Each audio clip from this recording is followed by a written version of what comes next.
Works and Transportation will commence. Can you please call the roll? Here. Here. Pursuant to the open meeting law, any person may make an audio or video recording of this public meeting or may transmit the meeting through any medium. Attendees are therefore advised that such recordings or transmissions are being made, whether perceived or unperceived, by those present and are deemed acknowledged and permissible. We don't have anybody for citizens' input. We do have the gentleman that's involved in this. Mr. Robert Schneck is here. Let me see. So, number 2 is the minutes from the March 28th meeting. Motion to approve. Second, all approved? Aye. Aye. No objections? Okay, so third, we have the communication from Mr. Schneck regarding water drain repair reimbursement.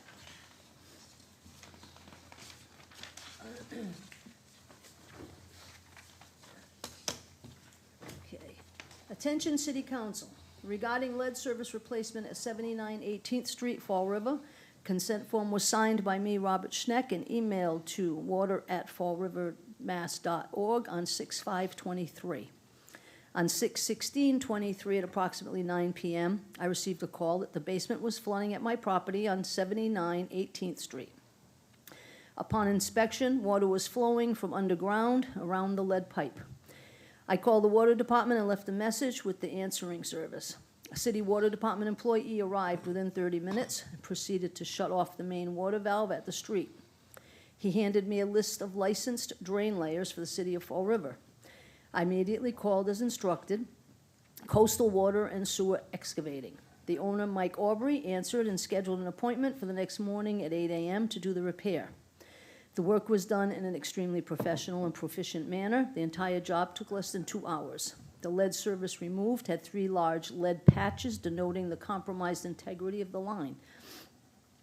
I have been informed that they are having trouble identifying enough homes to do the lead replacement, which leads me to believe that since the beginning of this project, any property owner with issues should be part of the program. Most disturbing to me is the statement that I might be responsible for the cost of replacing the line. In the consent notice, it states that the city is receiving funds from the EPA, WIN grant, Mass DEP, and the American Rescue Plan Act, ARPA, to resolve these lead issues with no burden on residents.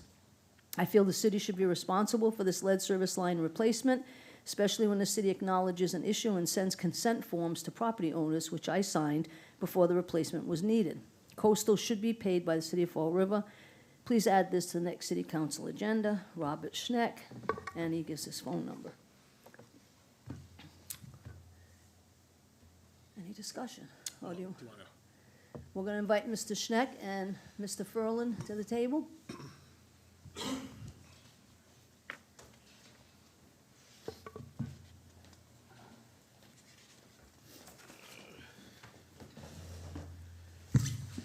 Anywhere special? Anywhere you wish. Just please give me your name and your address for the record. Robert Shank, 73 18th Street, Fall River. Thank you. Welcome. Hey, how's it going? Paul Furlan, Administrator, Community Utilities, City of Fall River. Thank you. So, Mr. Furlan, are we anticipating on the reimbursement of this? So since this service was replaced under an emergency, so you take a look at the service, there was a leak on the service. Any service that has a leak from the curb stop in, the homeowner is always responsible for. By city ordinance, the homeowner is responsible for their water service from the main all the way into the property. Historically, the water department has taken care of from the main to the curb stop area. Property owner has always been responsible from the curb stop into the house. Again, seeing whether, this was a lead service, but whether it was lead, plastic, copper, it wouldn't have made a difference on the material. This would have been a leak that the property owner would have been responsible for. As everybody knows, we do have a lead service replacement program going on. As many properties as we're able to fit into that program, we are trying to get everybody into this program. This leak occurred on a Friday night. It was unsafe to leave this water on. This property wasn't within the plan for a couple of phases out, which could be a couple of years away.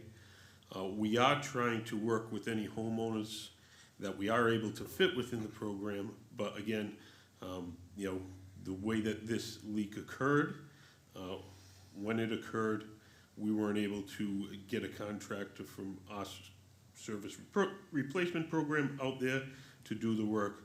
So again, we fall back that it was a leak on the service. The homeowner is responsible for repair of that leak. So one of the issues is that I guess the contractor wasn't one of our contractors that would be performing the work, is that?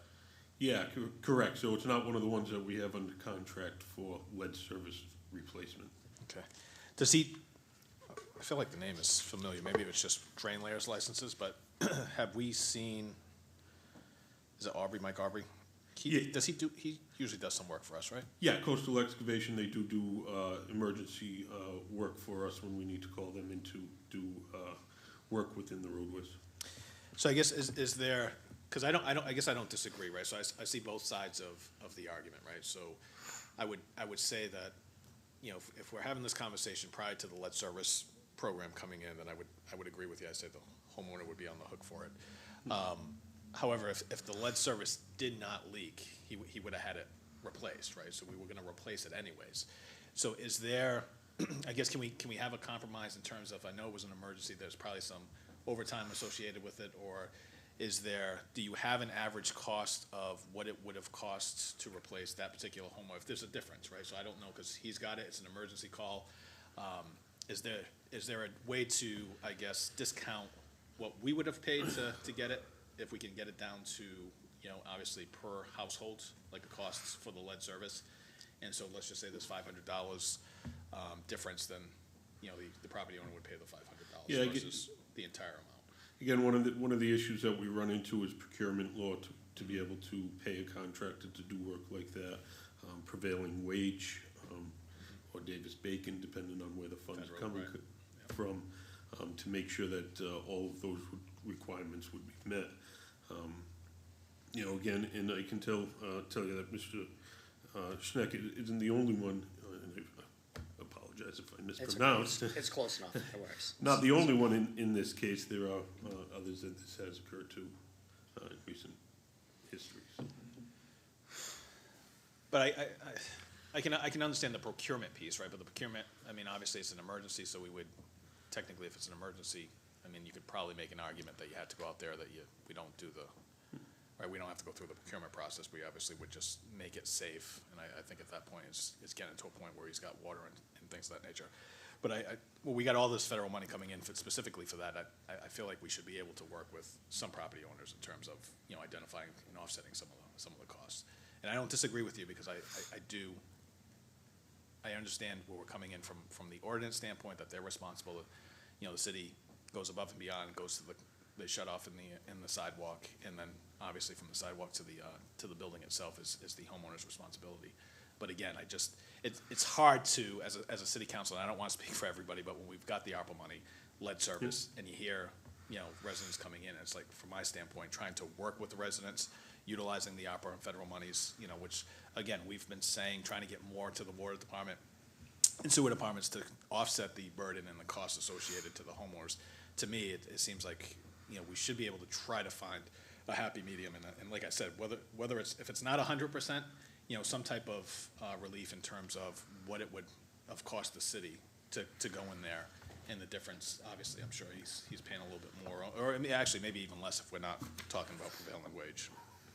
Yeah, you know, again, we still, for somebody like this, we are still providing the credit that's been approved by the water board for replacement, which would be $500 applied to their water and sewer account. So that still is eligible for any property owner like this. So can I just ask, what's the cost to you? $3,000. It was $3,000. And from what I've heard, that's less than what the contractor that is doing the replacements is charging. Yeah, again, when prevailing wage and other costs associated. So I actually got it cheaper. Right. Yep, and, you know, so when prevailing wage plays into it, which that's the only way that we can pay a contractor is through when they do prevailing wage.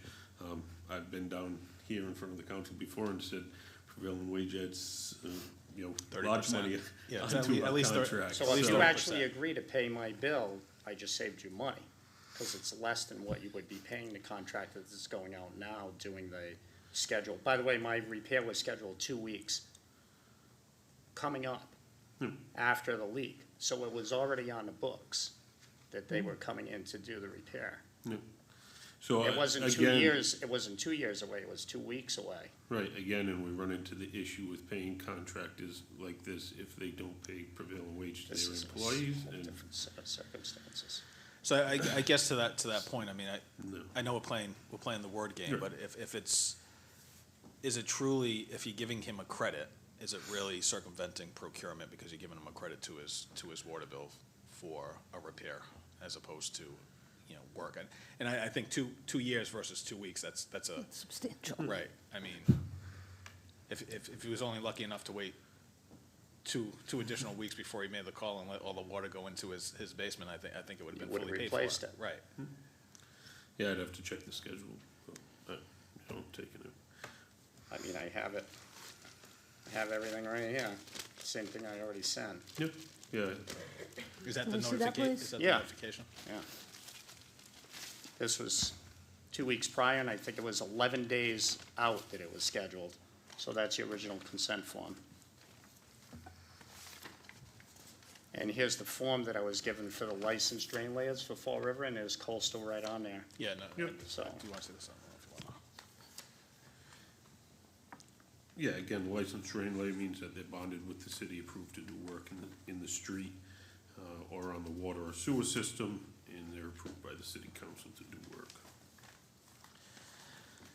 So I guess I'll say this, I know the city council as a legislative body has no authority to, I guess, even reimburse or suggest a reimbursement, but, I'd go on the record to make a recommendation to the full council that a letter be sent to the water department requesting that some type of reimbursement be made to the homeowner in regards to the lead service change. And I guess I would ask, is there a appeal process with the water board or anything like that he could proceed? Because the water board would actually have more authority than obviously the city council, so Yeah, is that's, there so we filed the claim through the city. through the city? Clerk's office, in the law department. Again, that claim comes to me, I do an administrative review of it and Yeah. reply to the law department, so then it goes back to them, they make a determination. Does that go to the water board as well, or does it just go through you back to corporation council? Yeah, just me. And then corporation council will make the Yeah. decision on the claim? Yeah, I can bring this up with water board, see if there is any, if they have any thought. And if you wanna fantastic. include that in your letter, that Yeah, I take so- it to the water board. And then I guess I would also just include that the letter that goes to the water department also goes to corporation council, saying that the city council does support some type of reimbursement for the expenses that were incurred, whether it's through the ARPA money or claims. So before I ask if you want to make that motion, I just want to make a couple of comments, if Yeah, you that's fine, yield. yep. All right. So I have to say that I agree with my colleague on all of it. If I put myself in this gentleman's shoes, I wouldn't be a happy camper either. Completely understandable. His reaction to it, I think, is, and I think the city would be remiss if we don't somehow, and again, and I say like Council Kadim, okay, the emergency part of it, okay, fine. If there's some cost, would I be willing to eat that? Probably, but it just seemed that $3,000 is absurd when it was going to be taken care of in short time anyways. So I can completely understand this gentleman's dismay, and I would concur that we take those steps and see if we can get him some true relief on this. I would appreciate that. Okay. So would you So like that to was make a- the motion? That was an informal motion. Do you have that, or you want me to? Corporation council to support the the reimbursement of expenses. And I would second that. All in favor? Aye. Aye. Any opposed? Motion passes. Motion to adjourn? Motion to adjourn. Second? Aye. Would you like this? Because I do not want it. And just so you know, there were 2 more of those patches on that pipe. Yeah. I believe Under the so. sidewalk. So I don't know who repaired them over the years, but you think somebody one day would have said, Meeting Hey. adjourned.